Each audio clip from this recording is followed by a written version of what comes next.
Oh, I'm sorry. Did I break your concentration? Somewhere between science and superstition.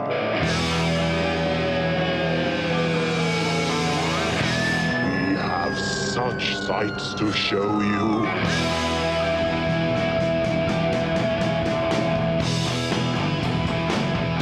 Strange Eons. Welcome to Strange Eons Radio. That is Eric over there. Hello. That is Vanessa over there. Hello. I'm Kelly. Hey guys, I don't know if you know this about me, but I'm a big fan of writing down goals for the year. Oh, sure. And then crossing them off as I finish them. And so a few of the things I have had on this goal sheet that I've been able to cross off was finishing the serialized novel, which was a resounding success. Very cool. I've got on here release the completed or collected novel on June 25th. That's all set. Yep. Pre-order is up. Excellent. I've got on here a novella that is coming out in September. I've got on here a couple of other things I'm working on, digitizing some of my old scripts. And I have a lovely human being helping me out with that stuff, so thank you for that. One of the other things I have on here to finish is The Connoisseur, which I was able to scratch off because it was finished. It showed at a film festival, the Bone Bat Film Festival, a couple weeks ago. And Eric, what happened there? Well, as we talked about previously, it was a spectacular success. Yeah. The audience reaction was so cool. The part that I loved was that, okay, I want to hear the audience. I want to hear the sound in this theater to see if it's working. Yeah. And I couldn't because the reaction was so loud. Like, okay, this is cool.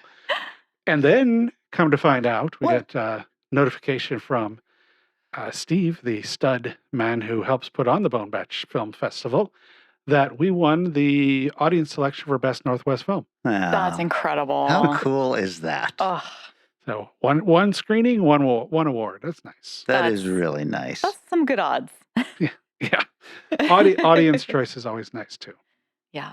My favorite award to win is the audience choice. All credit to Eric for this because 100%. this was going to be a very, very tiny thing that you weren't involved with. And if you hadn't been involved with it, it would not have looked like this. Yeah. It would not have been in this kind of location, and it would not have had this quality of actor involved. You brought all that to the table, and well done, brother. Yeah. Well, thank you. Thank you. Yeah, Stefan's work, camera work looks so goddamn good. Yeah. And yes, thanks to the Renton Civic Theater for finding a location was a pain in the ass for this. And, Yeah. oh, this is perfect. Yeah. No, I mean, I think the location really and well. the value look of the film, like that really helps it stand out against anything else because it feels so professional. It feels so clean. You're not lost in the like budget of it. You're not Right. sitting there going, oh man, I wish they'd gotten like a real actor. Yeah. Anything like that. JD, I think he's been in, everything. Everything. we've And the done. thing is, looks radically different in every Yes, single yes, thing he we does. do. My favorite thing with JD was years and years ago, we auditioned him for something and then didn't work on anything for a while and sent out a call for headshots. And he sends me this headshot and the top of it had a post-it note or something on like, recognize this guy?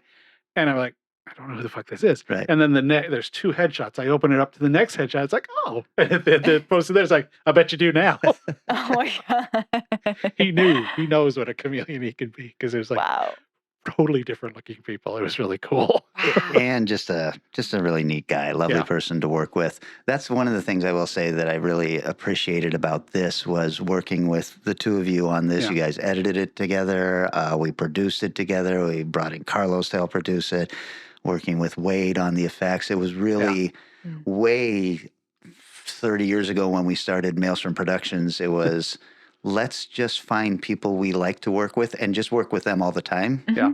And here we are doing that. So that was really neat. Yeah, this is the awesome. third production I've worked on with Stefan, which is great. And a couple new people we brought in that are going to become regulars that were really good. And Camille Of AD'd course, again. Camille is just- awesome. Yeah, does all the little stuff that gets lost Oh, if you don't yeah. have an AD, like emailing people to know when to be there and all this stuff. It's really important. Yeah. But as a director, artistic thinking sometimes goes, oh shit.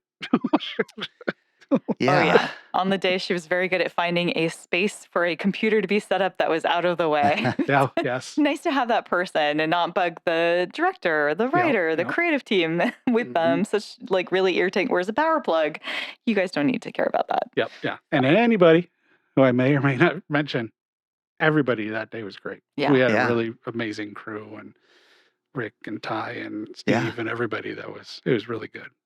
That was really neat. When I was last with Carlos, he's been bugging me now to make something that he can Yeah. direct, of course. And I was just like, I actually gave you this and you gave it to Eric. So I'm done. I'm done with film.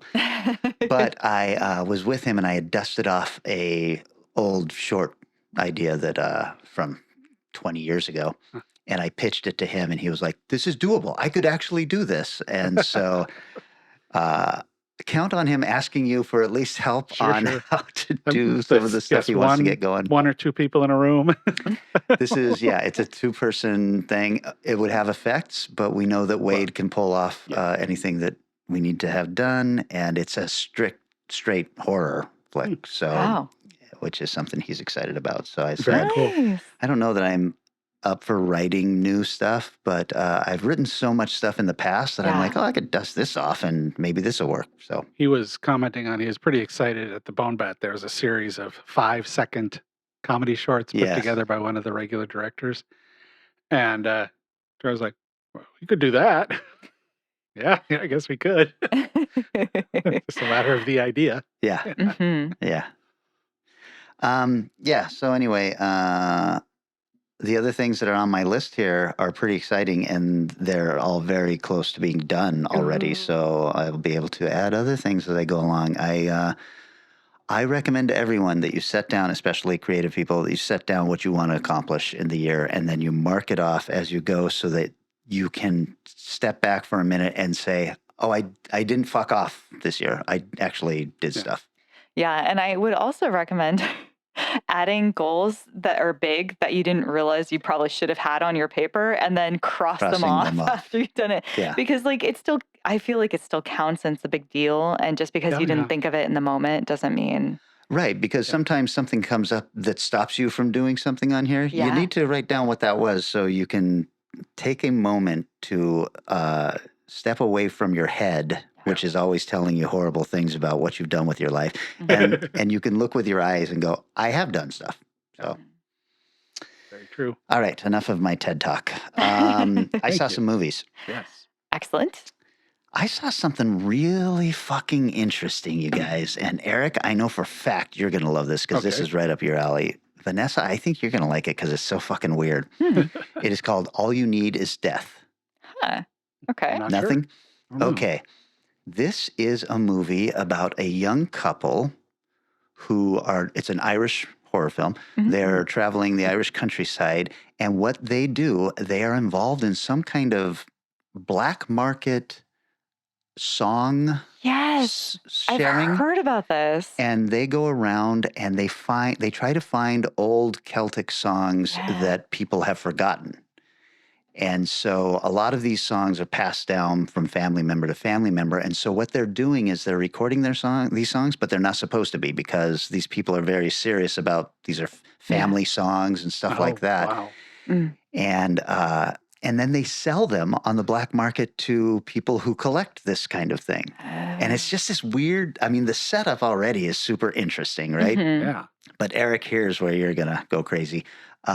They find out about an old lady who knows a song that nobody's heard of, and they go and they have her sing it. And she basically says, I'll sing it to the woman, but you're not allowed to hear it, the man. Oh. And it's something that is only passed down from women to women, but she records it without telling the lady. And so she has broken that promise and bad things start happening. A Ooh. curse comes upon all of these people. Yeah. Ooh. And it is such a wild, weird movie. It is a really slow burn. And I'll be honest, the effects are not great. The bad thing that is happening, I wish that they hadn't tried to show any kind of effect for it. It's just a shadow that kind of moves around because it's so eerie and unsettling. Anyway, if you just saw the aftermath of what happens, you'd be creeped out anyway. That's the only bad thing I can say about this movie. It is really, really cool and odd and original. It is called All You Need Is Death. It is a rental right now. I wouldn't be surprised to see this on Shudder in the next month or so. So It sounds very much like, the lost film stuff that I enjoy so much. that's, It's got we that both kinda love feel. Yeah. that forbidden art thing where you've got either, it's the Hellraiser puzzle, or it's a book, or it's a lost film, or whatever it is. So Yeah, I just heard a review about this movie and they loved it as well. Oh, they did? Oh, So good. yeah, I definitely am keen to dig in. Where did you say it's available? It's a rental. Oh, So okay. it's on Prime. So speaking of Prime, I watched a movie. Well, I wanted to watch the new Roadhouse, but I'd never seen the original Roadhouse. So I did a double bill of the original and the new. Interesting. Yeah, that was the original was awesome. It's a great movie. I really enjoy the original. I know it's full of all kinds of weird little problems, but it is so much fun. It is so much fun. I mean, It's until it just is time to not be nice. Like, I love that scene. it, it's just got so much going for it, and like his attitude and his like laid back. I don't know, like the style of the character is so fun that it actually made it really hard to watch the remake because it's just I don't know. It was a little bit I don't know. It just wasn't as good. I've heard it's not quite as good. a more accomplished film, Sure. but it doesn't have the charm of the first one, and it doesn't have what's his name? Mustache Boy. That's Sam Elliott. Sam Oh Elliott. yeah, Sam Elliott. Also, by the way, who knew he was fun. super hot? I did not. I did not. I was like, Every other woman has figured that out, Vanessa. I am new to this. Need, I feel like things were kept from me. need to watch some more Sam Elliott movies. He's been in some great fucking movies. I've only seen him. I've seen him in great films, but always older. So I was just like, "What the fuck, Well, Sam technically, Elliott?" he's pretty Who old at knew? that point too, as Yeah. far as things go. but- Wow. Yeah. Yeah, the newer one. I mean, they've got this sort of the rival. It feels a little weaker because in the original, it's like this guy who's kind of taken over the town and he's running things. And this one, it's like this like rich asshole kid who just sits on a boat all the time, and then his dad hires this thug to take out the cooler, and it's a well-known wrestler. Conor McGregor. Yeah, and he just is like he's a fun character, but he's also like doesn't make a lot of sense because he's just plowing through everything to fuck this guy up, but he doesn't have any motive, and it just is a little. He's just crazy and wild, and oh my god! But it just feels like there's a disconnect with purpose. Largely plays himself, from what I understand, as Conor McGregor. Probably, yeah. I'm one of the people that didn't think the original was that great of a movie, so I didn't have any kind of feeling about the new one. Sure. Except that you had said that it was like CGI fights. Yeah, that's what I'd heard, but I haven't And seen any yet. There were a couple of times where you were like, oh, that is clearly a CGI fight. Interesting. Yeah. But otherwise, I was fine with it. But that's because I had no strong feelings about the original. Sure. Yeah. No, it was definitely an interesting double bill, especially since so many people were just raving about the new version. I'm glad I got to see both. Cool. Very cool. Yeah. Well, also, I'm starting to really turn around on Jake Gyllenhaal.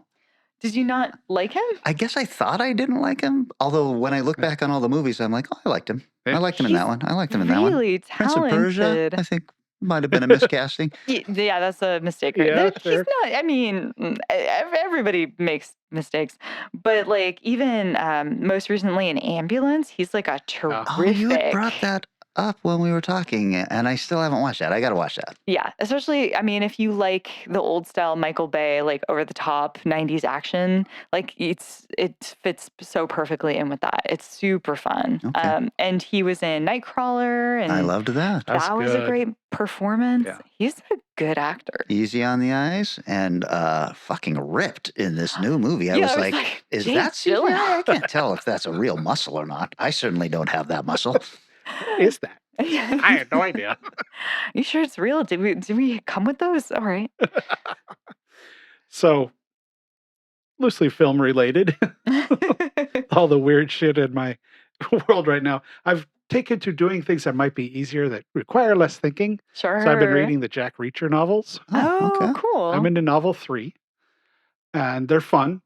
Though the second one, for those of you that don't know, Jack Reacher is written by a guy who's British. He's not written by an American. Oh. And in the second novel, you kind of get a feel that he doesn't know he doesn't realize how much bigger the US is than the UK. Oh. Yeah. Because it's based, the idea is there's a uh, group that's separated out, and they're going to, take out the government and hate the government, all that stuff. And he gets embroiled with them accidentally. And there's a point where there's going to be a truck blown up. Mm. And they figure, okay, we figure it's 4th of July. So he's got to be going to probably Minneapolis or San Francisco. So we've got a attack copter, and we figure we can catch him in maybe about 2 hours. I'm like, you got a lot of time. You got about, I looked it up on Google Maps just because it was like, this is so weird. It's a 20-hour drive to either one of those places from about where they were. And that's just, a straight drive. No Right. stops for gas, no sleep. It's just one guy driving this truck. And like, it might have a little more time to catch him than you think. Faster's better, but they even describes how he's going through Twin Falls, Idaho. I'm like going, well, that's a weird route to take. But maybe there's a tree down on the other option. it's like, well, we could have just blown something up there then, But so that it's kind of amusing section to read. It's still fun to read because he writes at a great pace and it moves well. But it's like, I think you can set up some places along the way to maybe keep an eye out for him stuff and chase him down. But So, with these fresh in your mind, how do they compare to the TV series, which I guess is doing a season per book? I don't think they must not have done book 2. Oh, Yeah. Because I don't remember him dealing with a militia, okay. and it was a kidnapped the president's goddaughter and the U.S. commander of the U.S. Military daughter Mm. gets kidnapped, and he accidentally gets grouped with her. It's oddly plotted, so I'm pretty sure the first one was the first. The first one felt like the first season, Okay. and a damn good adaptation of it was done.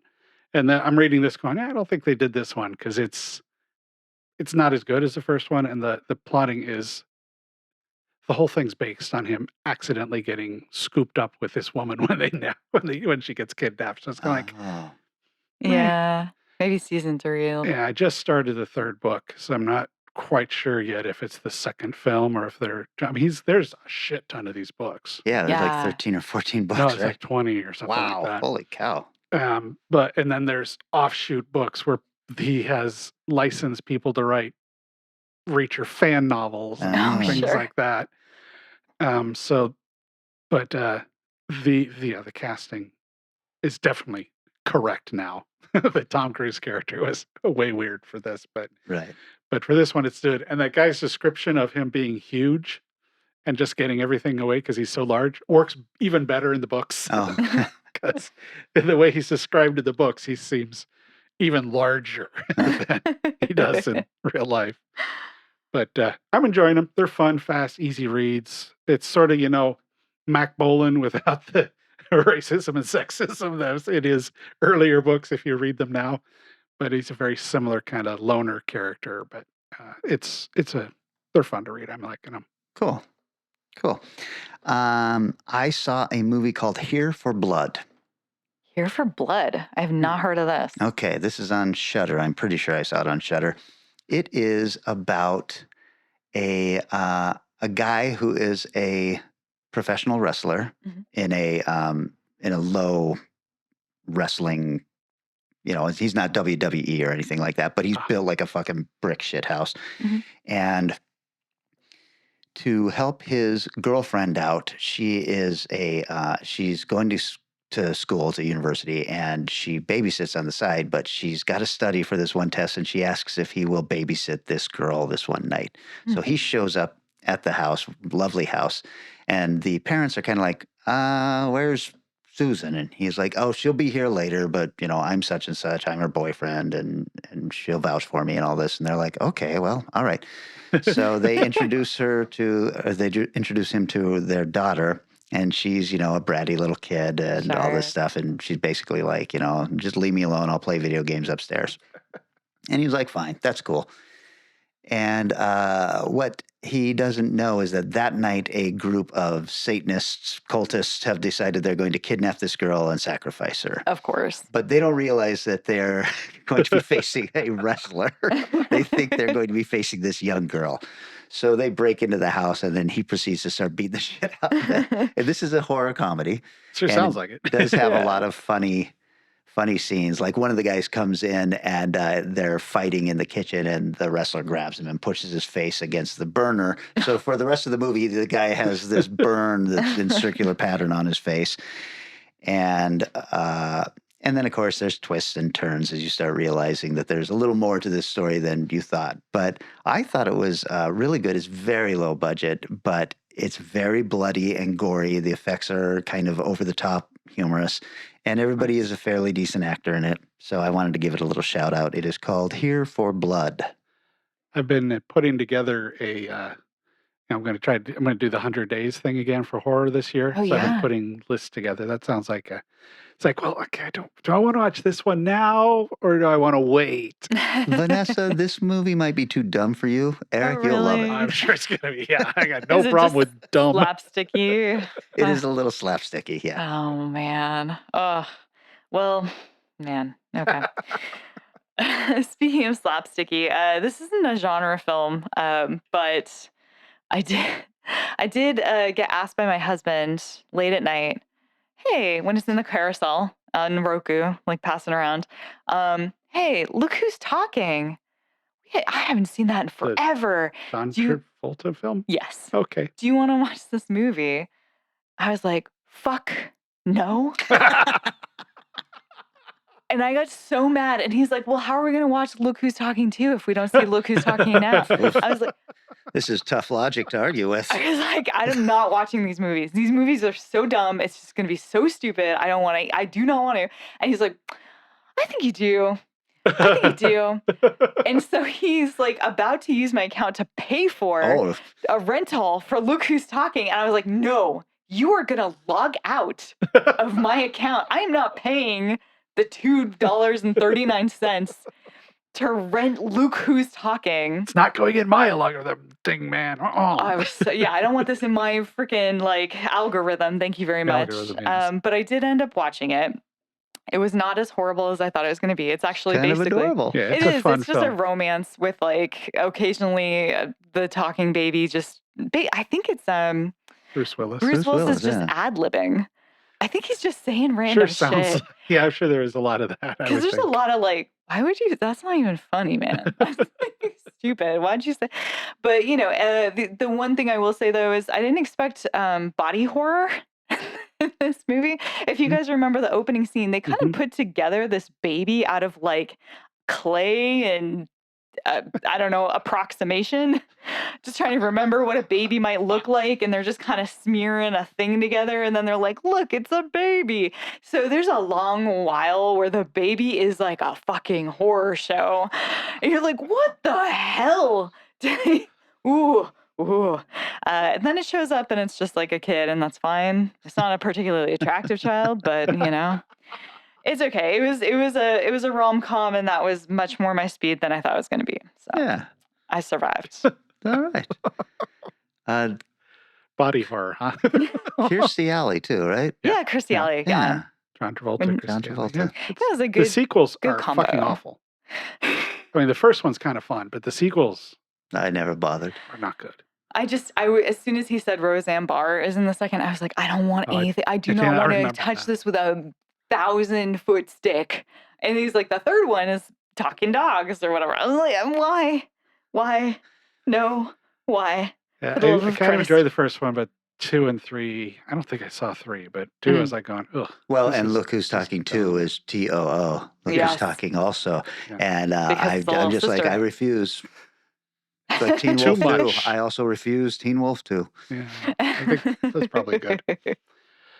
Speaking of moving sequels, okay, it's not really sequels. Chucky, the remainder of season 3 has come out on Peacock.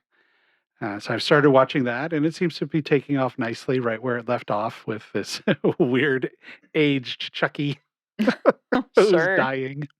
Oh, I'm way behind. So what has happened? The doll is aging? Yeah. Oh, Yeah, it's pretty interesting. The first half is him trying to figure out how to commit enough evil to, like, I forget, like, go back to a regular person or something like that. I can't remember it, but it's got some silly little bits, like he goes to the Amityville house at one point Hmm. and stuff. But that's seems like it's going to continue to be a fun series. excellent. Did they drop all the episodes at once, or does it come out weekly? No, I think it's weekly. Oh, I think it's pretty Okay. sure it's weekly. Chucky. Everyone's going back to weekly. Did you? Speaking of sidebar here, as we mentioned that Netflix Mhm. of all things is getting annoyed with Amazon Prime because they dropped all of that the video game show. Oh, Fallout. Yeah, instead of doing weekly like they'd been doing, they dropped all of them at once. And Netflix CEO or What somebody the like that heck? complained about it. It's like, really? This whole thing Unreal. started because of you Yes. and your station, your whatever you call it. Netflix You started created that. this problem. Come on. Jeez Louise. Did you guys see that? I'll sidebar this sidebar. Did you guys see that Netflix? So they cracked down whatever it was last year on sharing passwords. Yes. Yes. Did you see the result of that? No. Like a 900% increase in new subscribers. Holy shit. Oh my So God. They even said, we didn't actually realize how many people were sharing passwords, but it was apparently 100% of everybody to more people than we thought. And instead of losing, they really gained big. Wow. So- Okay. Well, I mean, good for them. It's hard to know what Netflix's financials are and Right.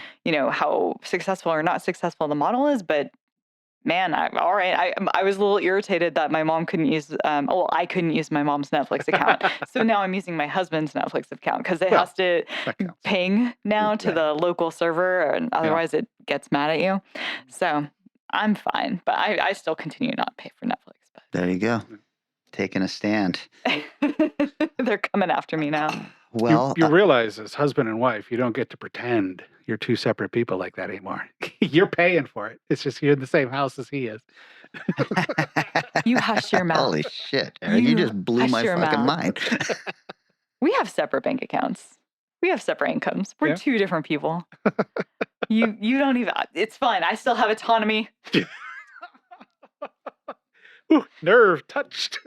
How about we take a break Yes, and everybody please. can calm down, get a little glass of water or something. And then when we come back, we are talking about movies based on books.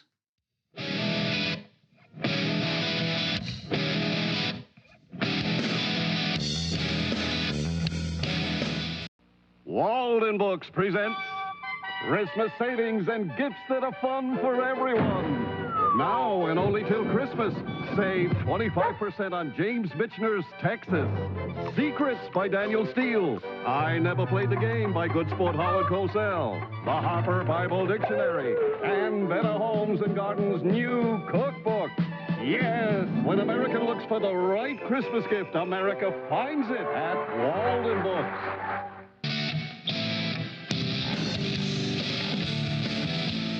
And we're back.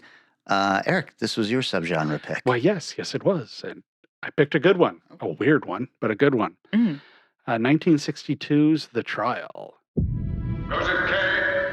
Joseph K. You're under arrest. Who accuses me? What's the charge? Mr. K, you seriously think that we don't know who you are? Who are these people? The accused. How do you know you're arrested? They woke me up and told me. Are you sure you were awake? This could be a trap. Can there be any doubt that behind my arrest, a vast organization is at work? There isn't a hope of getting out of their clutches. You can't all be guilty. You're out to kill me!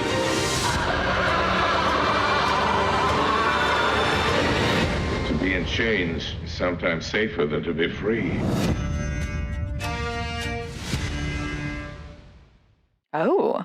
I don't know this one. I watched this as a Criterion Disc release. Its Rotten Tomatoes score is 84 for critics, 87 from the crowd. Budget of 1.3 million, box office of 1.4. By the skin of their teeth. Yep. I believe it's available for rent and stuff, but I will have that listed underneath here on the YouTube video when the time comes. Directed by Orson Welles, Ah. who you might know from Touch of Evil, Citizen Kane, F for Fake, or No Wine Before It's Time. The French champagne. Exactly. You ever watch the outtakes of those commercials? Those are great. Oh my God, so good. Written by Pierre Charlotte, who pretty much just had one other movie, Goliath and the Dragon, based on the novel by Franz Kafka, which, yes, I have read.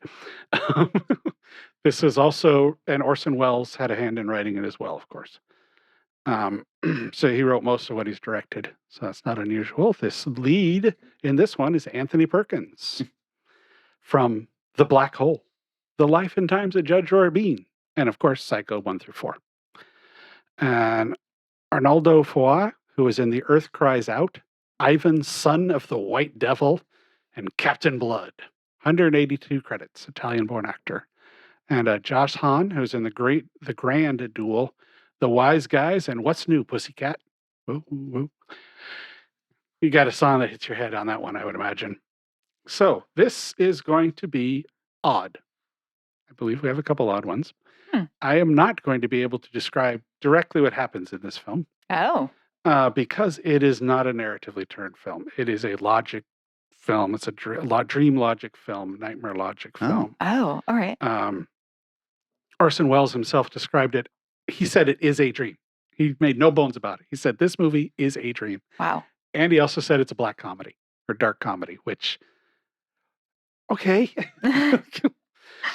But the movie starts with a very interesting still drawing introduction narrated by Orson Welles, explaining how the law is something you must wait for. This guy comes up to this large door with a guard, and he's like, well, can I get in? He's like, I don't remember the exact wording, but it amounts to whenever you're ready or whenever I let you.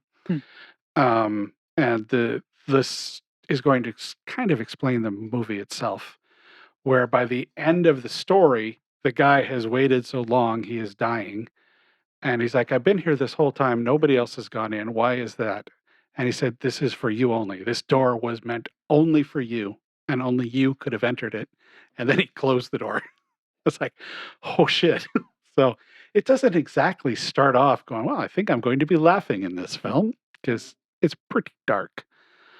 Starts off with a man not breaking into, but charging into Perkins' apartment, where he is scared awake, and the odd looks of the film start right away in this, where almost all the ceilings in this movie are either huge, like gargantuan sized, or claustrophobic, too short. And Perkins is pretty tall, so he looks extra compacted in these films.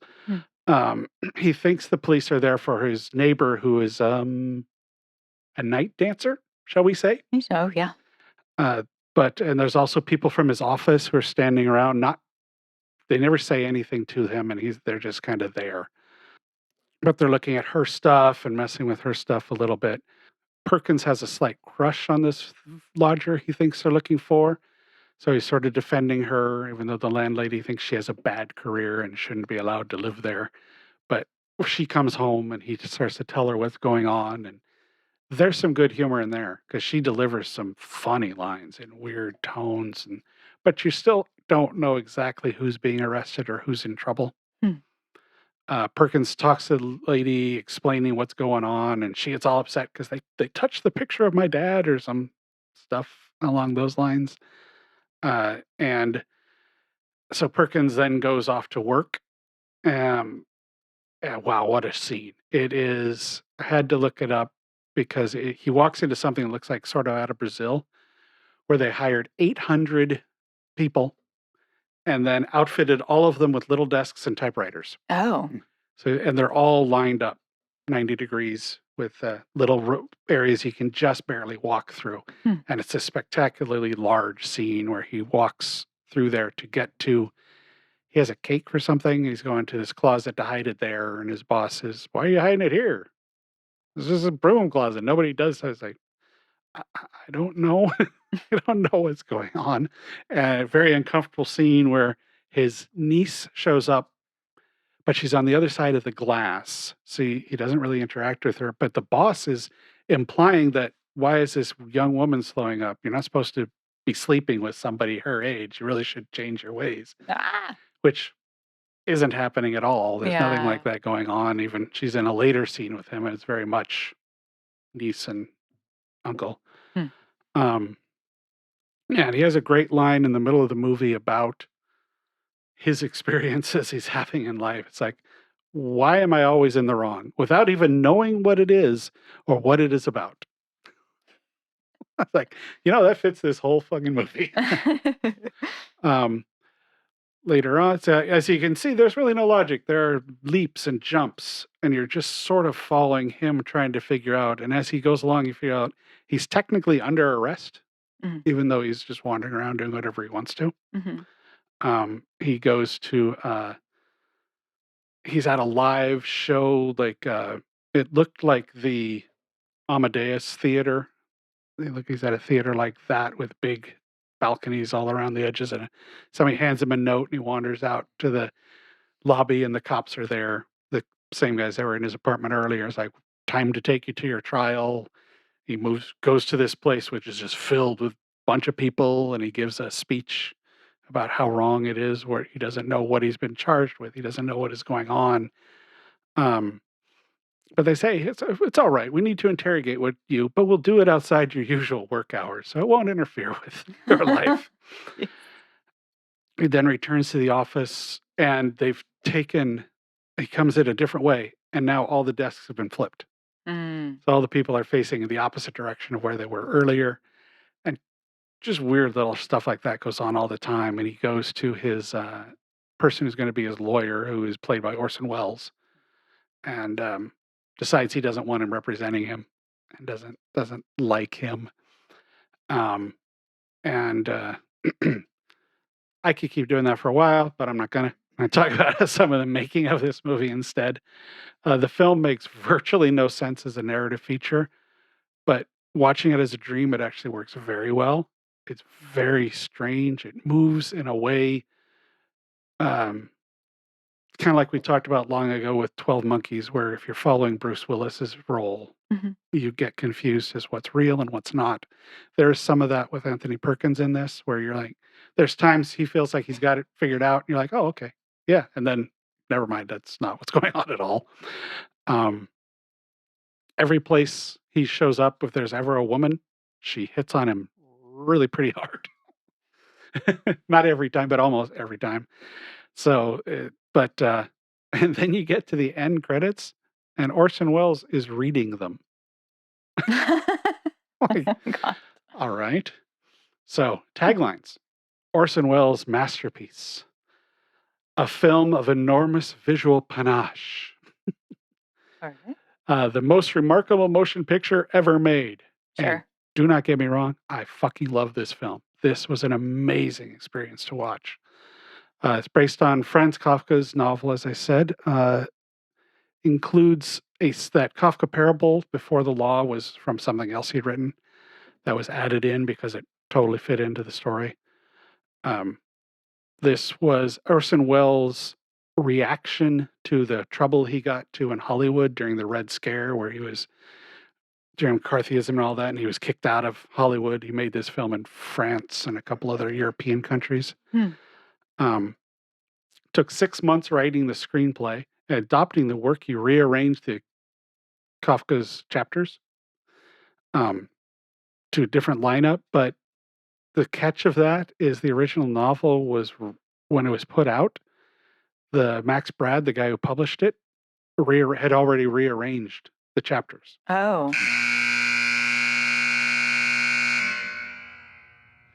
So let's see, got a couple other little things here. According to Pete Bogdanovich, Orson Welles found the finished film to be quite funny. They once attended a screening of the trial together, and he sat next to Welles, and audience members became visibly annoyed by the sound of laughter coming from Welles while he watched the movie. Sure. Makes sense. Which I can see. It's a dark film. It's a weird, dark film, but let's see what else. He wanted to capture Jackie Gleason in the role that Welles ended up doing, but Gleason said, no. Welles dubbed dialogue for 11 actors, including Anthony Perkins, and he challenged Perkins to find the lines he dubbed, and he couldn't. Whoa. Let's see. Perkins said it was the highlight of his acting career to be in this film. That's the best film he'd ever done. And so, I would tell you, loved it. Check it out if you're interested in weird dream logic films. Orson Welles really made something phenomenal in this movie. So is the book also surrealist, or is the book a My question straightforward exactly.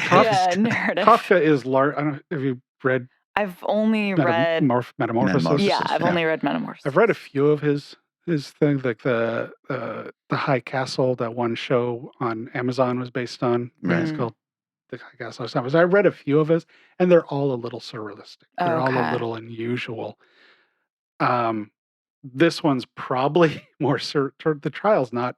I don't remember it being quite this surreal. Yeah. But he definitely turned it into a true surrealist kind of movie. And like Citizen Kane and Touch of Evil, if you've seen those, you know how gorgeous he is at making black and white movies. And this is black and white, and I think it's probably his best looking film, just because it's the look. Citizen Kane used a lot of wonderful things that kind of enhance the movie. The look of this film is primary to what is going on in the movie. It's very, very important, and it's great. Huh. Wow. I had not come across the film adaptation as far as but it being a Criterion release sounds like a cool watch, but maybe not a super fun watch. It's interesting. Yeah. No, I didn't feel like You bad, get seasick. depressing nunsploitation kind of post movie. It was very It was very interesting because you're thinking after you're watching it. Vanessa, you want to go next? Yeah. So my film is definitely so straightforward compared to yours. So I went with a film that I have been meaning to see forever, and I think without this podcast, I would have never gotten to it. 1991's Naked Lunch. William Lee, I am your case officer. You are my agent. I, in turn, report to your controller. Your wife is not really your wife. She is an agent of Interzone Incorporated. You must kill her. Where were you this morning? I got in a bit of a jam.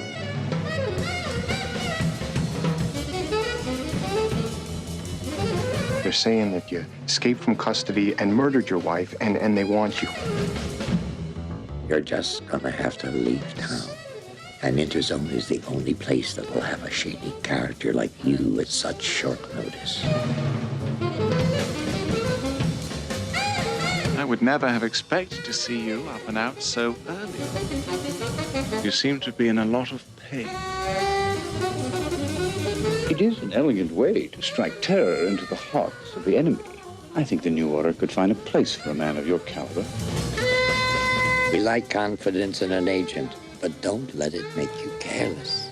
Why don't you just write something and calm yourself down? You're obviously not in a professional state of mind.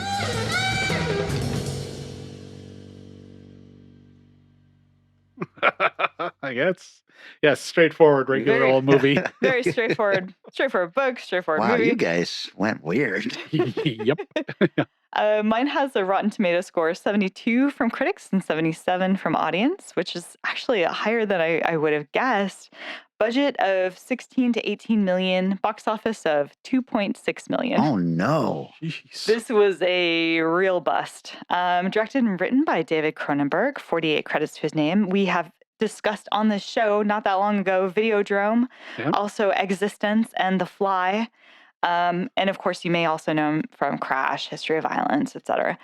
This is based off of William S. Burroughs' Naked Lunch. It is starring Peter Weller as William Lee. He has 91 credits to his name, but he is RoboCop. He's also in the, Yeah, sure. It's true. he's in The Adventures of Buckaroo Banzai, and recently was in Del Toro's Cabinet of Curiosities. He's still regularly acting.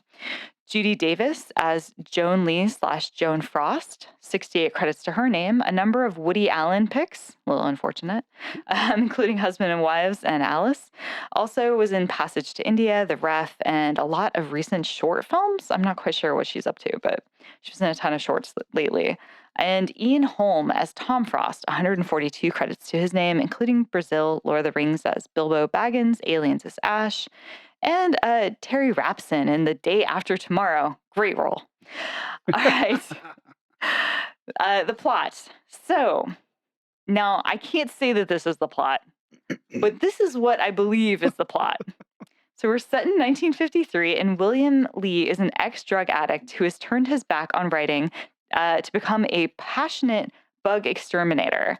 However, when his wife becomes addicted to the bug-killing dust, he finds himself in trouble with his job and with the law, as it's a hard substance. Before he can get out of town, he accidentally kills his wife and then finds himself spiraling back into drugs and also back into writing. The further down the rabbit hole he goes, the more insane and intense his fantasy life becomes. His friends attempt to help him escape it. When he refuses, one of them says, "Finish writing and then come home." William completely loses himself in the fantasy, although he does seem to finish his reports, aka the book. So that's what I think the story is. It's important to note that his fantasy world involves a lot of large talking bugs who are also sometimes typewriters that sexually react to him typing and have buttholes they talk out of. He thinks he's on a secret mission to get to the bottom of something, which he doesn't really seem privy to, but he keeps accomplishing tasks like killing his wife. And he keeps trying harder and harder bug drugs, which are like ground up centipedes and things like that, all snortable or injectable. He is then told to seduce his dead wife, now a new lady named Joan Frost, and then a handsome man later to get to the inside of, again, something. He is sent to a place called the Inner Zone where things fully spiral out of control. Thoughts? This is definitely, I mean, all I ever heard about this film is that it is insane and impossible to describe. I feel like when watching it, it was more complex and interesting than I thought it was going to be. I mean, the way people describe it, I was like, oh, it's just a dude in a room going crazy. But instead, no, you're following a guy on like a really kind of funny journey. The lead actor, of course, nails it. His dry wit and humor make the whole thing work. If he didn't deliver the lines the way he did and enter each, at no point is he like, a bug. I was typing on a typewriter. It's now a bug and is now talking. At no point is he like, "Vara!" Right. Every time he's like, He's like slightly bemused as his world shifts focus. The voice of the typewriter is really, really fun. I love its tone and intonation.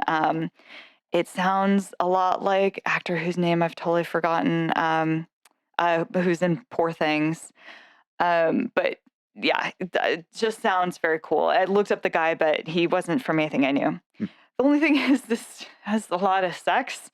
And for me, it was a bit too much. I was just overwhelmed by the amount of sexual innuendo. There's a lot of, between the buttholes and the dicks and the centipedes and things squirting and things getting larger and et cetera. It was a lot. I was just like, I felt a little nauseous by it. It's just like trivia.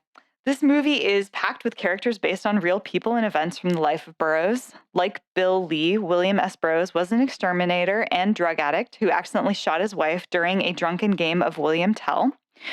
Joan Lee is based on Joan Volamer, Burroughs' deceased wife. Hank and Martin, Bill's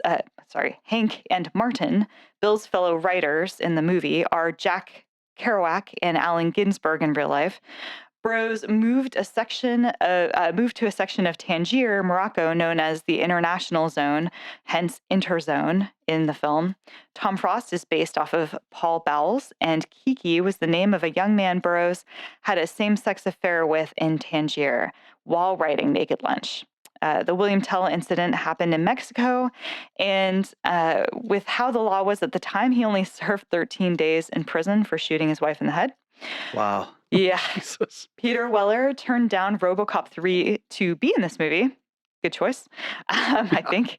A desert was recreated on a Toronto soundstage by pouring 700 tons of sand onto the floor for a former munitions factory. And David Cronenberg wrote the screenplay during the period of time while he was acting in Clive Barker's Nightbreed. So he's got to be in a good state of mind for that. So that was my movie.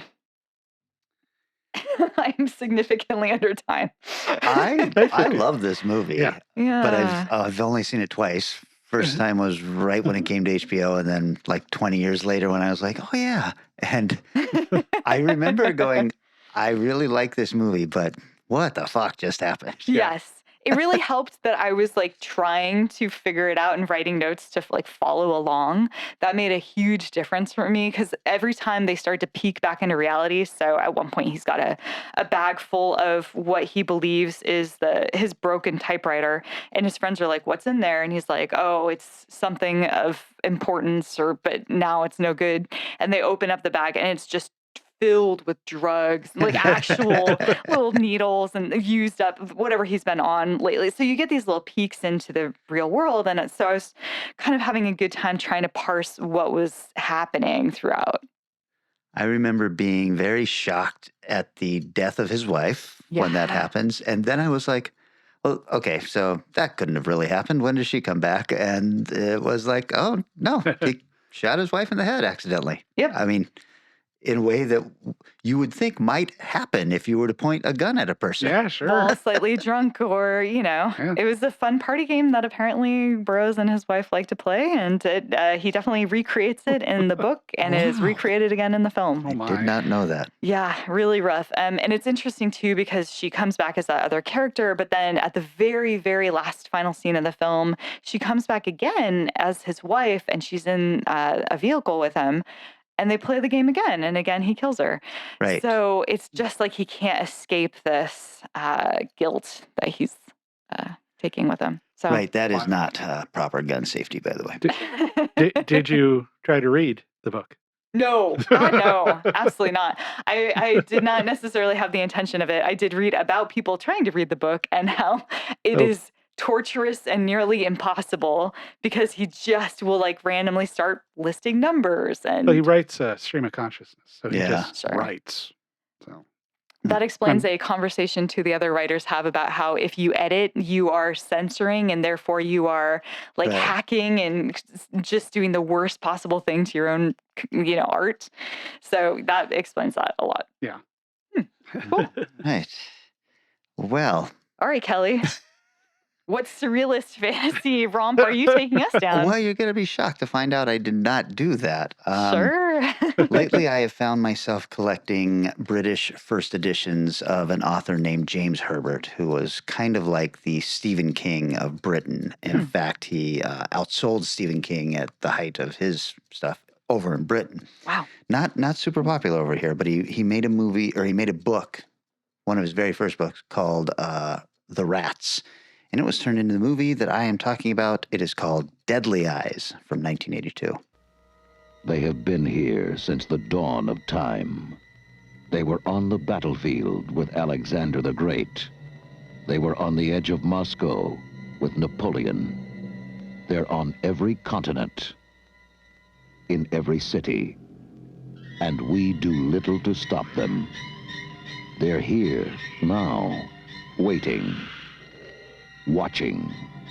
They've gone unchecked, unnoticed, and now they're monsters. What's the matter? My hand! Something bit my hand! Are you okay? Let's get the hell out of here. But the fight itself is much larger than anything I'm familiar with. No, if I had to guess, I'd say something in the order of a Great Dane. Except the dogs don't have the jaw pressure to stab through those metacarpals that cleanly. Would you believe the other day I saw a rat this big? Are you through? No, I mean it. He was this big. Perhaps you could just go and check out the drain for me, please? It's hard to believe that rats, even sewer rats, would attack a grown man. As far as I'm concerned, they're just stories. Overpopulated, oversized, and hungry. Not just for food, but for... Paul, your lady friend was absolutely right about the rats. They've gotten into the subway.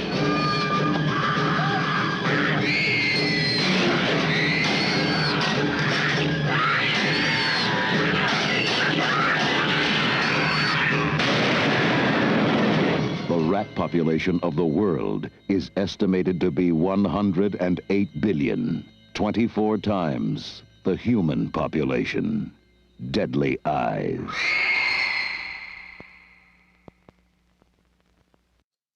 It is also called Night Eyes, which is what came up on the title card while I was watching this. I was like, fuck, did I buy the wrong movie? Nope, this is Deadly Eyes. It had a budget, Canadian money, 1.5 million, but I could find no box office. The Rotten Tomato critics give it 33%, and the audience gives it 28%. Directed by Robert Klaus, who has 24 credits. Eric, are you familiar with this guy's name? No. You should Not be. off the top of my head. He directed Enter the Dragon, Black Belt Jones, Game of Death, The Master, Jim Cotta. Oh, sure. There you go. I'm familiar with the film, but Right. not. This was written by Charles Egley, who has 20 credits, multiple TV show episodes, including 42 episodes of Dark Angel, 15 episodes of The Shield, and 10 episodes of American Gods. It was also written by Lonan F. Smith, who has 6 credits, television stuff that was not very big. And it is based on the novel The Rats by James Herbert. Starring Sam Groom, who has 50 credits, including Deadly Games, Blood Feud, and More Than Murder. And Sarah Botsford, who has 84 credits, including Still of the Night, Legal Eagles, and The Fog Remake. Yeah. There you go. Wait. And also Lisa Langlois, who has 45 credits, including Happy Birthday to Me, Class of 1984, and The Nest. And then also in a also starring role or guest starring role, Scatman Crothers. 135 credits, including The Shining, One of the Boys, and Zapped. Okay, you guys. As you could probably guess from the novel title, Deadly Eyes is about rats. So we open with a health inspector, Kelly, a very attractive woman, at a huge grain facility, and she orders it shut down because she can tell that it's full. She can tell that the grain is full of steroids somehow. Oh. I can't figure out how she knows this, but she does. She orders it shut down. The guy who runs the place assures her that it is not and tries to bribe her, but it does not go well for him because Kelly orders the entire place burned down. Ah, Yes, that's their reaction. I didn't realize they had this kind of power, but Grain inspectors. right. Jeez. Well, unbeknownst to them, but knownst to us, is that there is an entire community of rats the size of small dogs that have been living off the contaminated corn. And what do you think they're going to do when their home and food is destroyed? Uh-oh. Well, they migrate into the city, which I believe is supposed to be Toronto. It's definitely shot in Toronto, and they never say it is any other city. But I do know that the book is based in London. And the poster for the film shows the Twin Towers from New York City. So... Mystery. Who knows? We meet Paul, who is a high school teacher on a field trip with his students, one of which, Trudy, has a big crush on him. Her boyfriend is not cool with any of this, but Trudy is determined to make Paul fall in love with her. So the first place the rats all take residence in is the basement of a suburban home where a party is going on, I guess. Otherwise, it's just a bunch of unsupervised teenagers. Except that one of the girls who's there is also taking care of a toddler in a high chair. And of course, she leaves the kid unsupervised for a minute, Vanessa. And when she comes back, the high chair has been knocked over and the kid is gone with only a big bloody smear to show where it might have gone. He's riding the rat to freedom. Good guess, but wrong. This girl follows the blood to the basement where she finds the kid's bloody clothes and then is also attacked by the rats. Oh, These well. rats are gigantic, and it's obviously a puppet for close-ups, but when they're running in long shots, it is equally as obvious that they are small dogs in rat costumes. Oh my God. So Paul and Kelly being the health inspector and Paul being the teacher, they end up meeting at this point. And they hit it off.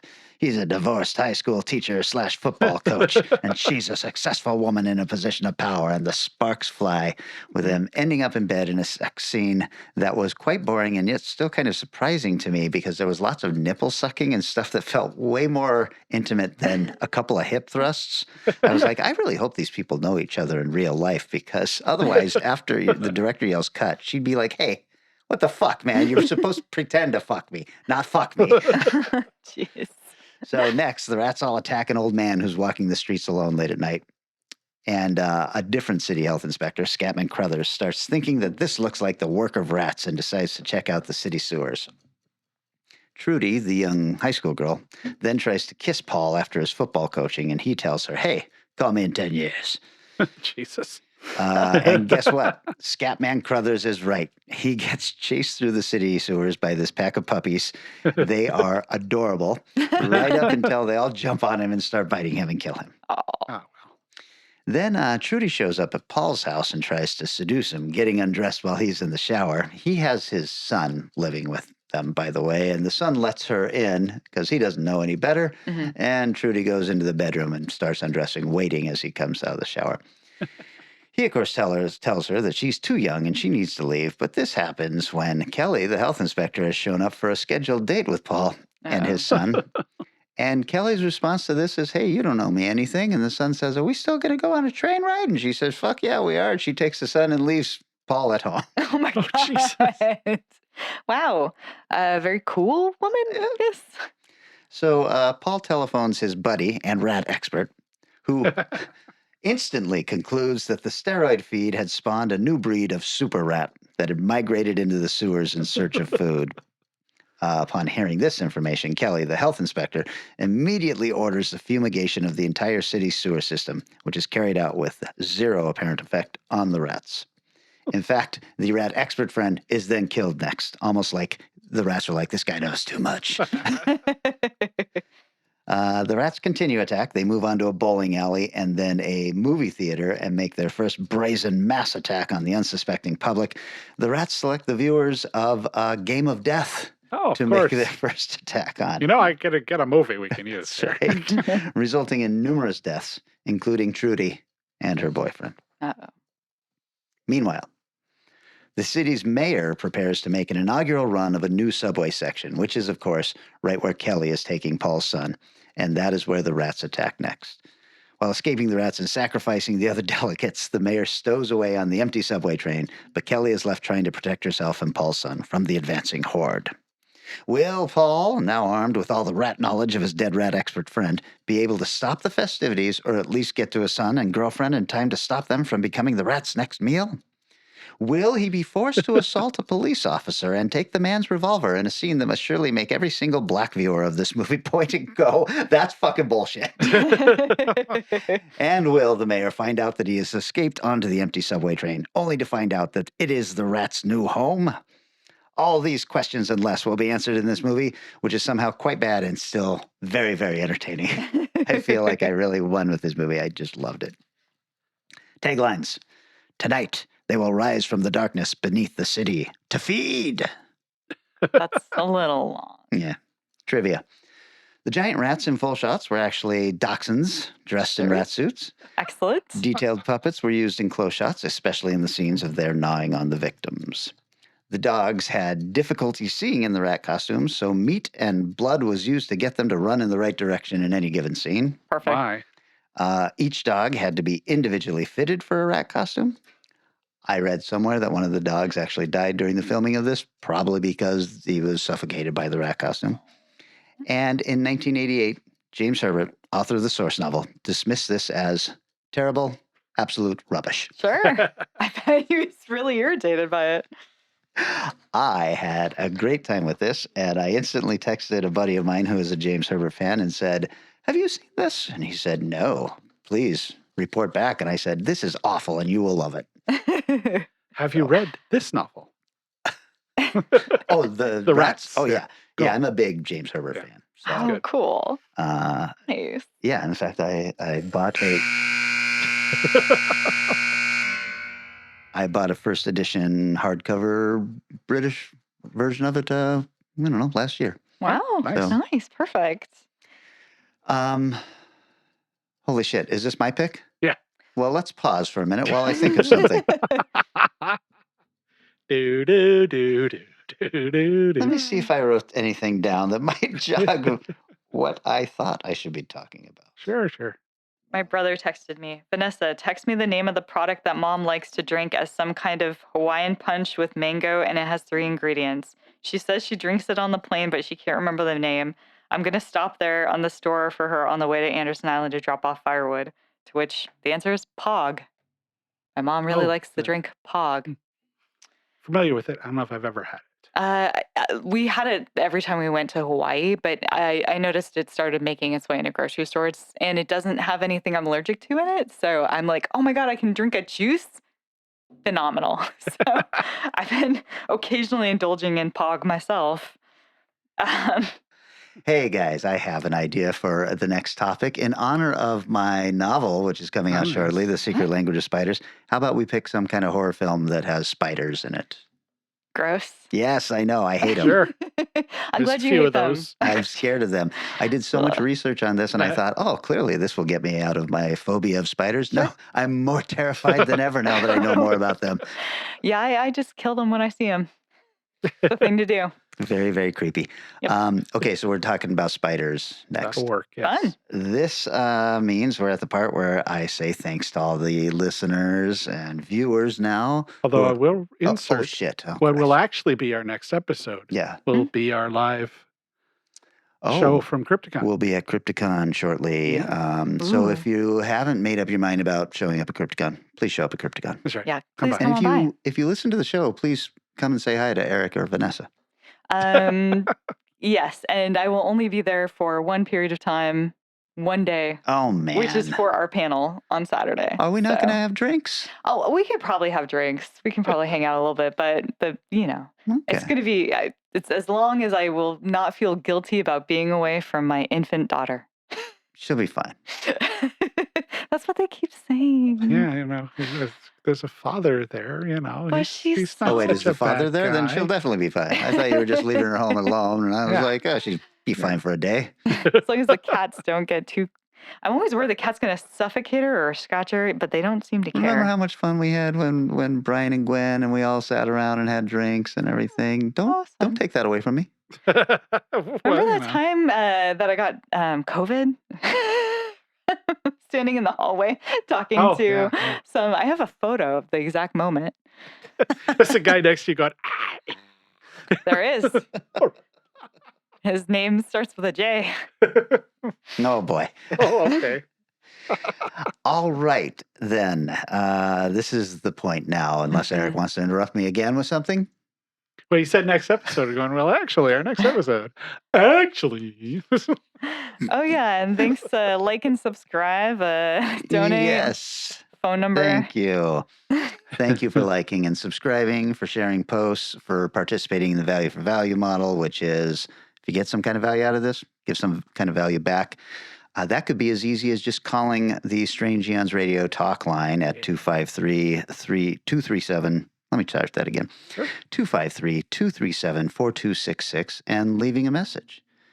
It could also... Maybe we should do like a little jingle sometime. Like that. Oh, Information. 1-800. What's that? That one from... Cars. Yeah, exactly. Call 253-237-4266. Yeah. and leave a message or write a comment underneath the YouTube video that you're watching right now. Yeah. That helps the algorithm a lot. So all of that stuff is considered value, and we really appreciate it. All right, that's the show. We'll be back in 7 short days, and we are talking spiders. See you next Thursday.